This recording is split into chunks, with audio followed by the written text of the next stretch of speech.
So why work 80 hours a week? Well, men will do it, some men, very few. A handful of hyper-competitive men who are obsessed with hitting the pinnacle of the given dominance hierarchy they're in will happily work 80 hours a week, and they'll forego everything else. Relationships, family, children, way in the second category. And so those men are often very difficult to live with too, because they're so obsessed with their career. It's hard to have a relationship with them. And maybe they don't have much of a relationship with their kids, but they're damn good at what they do. And part of that is they're smart and disciplined, and they'll work non-stop all the time.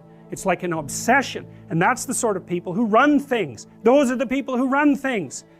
Well, they're often also disagreeable too, because you want to manage people? Really? They're not going to like you. You know, and it's not an easy thing to not be liked. And actually, if you're an agreeable person, and women are more agreeable than men, it's quite painful to be disliked. But if you're in a managerial and executive position, the probability that people are going to like you is quite low. Those positions are very stressful, partly because of the interpersonal dynamics, and they're also incredibly, incredibly competitive. So we've got things backwards in our culture. We're thinking, at least in part, why aren't there more women in positions of power? Wrong question.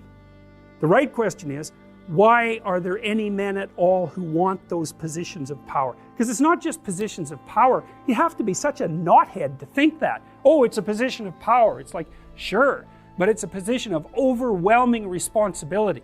And if you make mistakes, you're done. Right? It's not like you occupy that position of power and everyone does what they're told all the time and your life is easy. It's like, forget about that. People are on your case to do exactly the right thing all the time, 100% of the time. And maybe you want that and maybe you don't. So I don't know what people think is these people are all sitting in their offices with their feet up on the desk smoking cigars and oppressing the world. It's like, that isn't how it works. Those people, they work flat out all the time. So, and it's fine if that's what you want, and some people are like that. They're hyper-industrious people, right? From a trait perspective, no matter where you put them. If you put them in a forest with an axe, they just wander around chopping down trees non-stop, right? Because it's built into them. But if you want to have a balanced life, and you should want that, you know, because the other thing you'll find, and this is God's gospel truth, is that the older you get, if you have any sense at all, the more important your family is to you.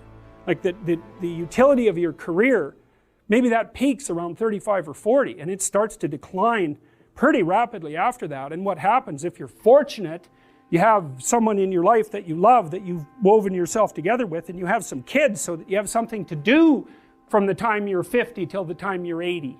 And so it's a real mistake. It's a barren future without children, man. I can tell you that. It's a real mistake. And so we do a terrible job of say, putting that image forward and saying, well, yeah, now, you know, because women have access to the birth control pill now and can compete in the same domains as men, roughly speaking, there is a real practical problem here.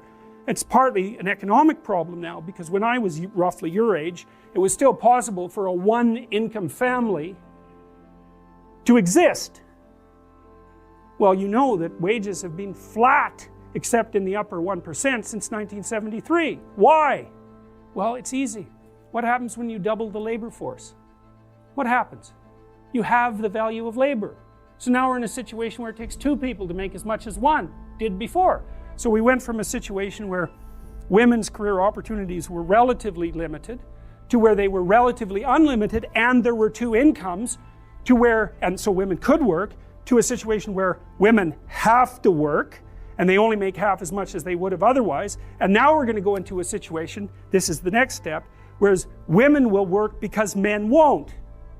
And that's what's coming now. So there was an economist article showing that 50% now of boys in school are having trouble with their basic subjects.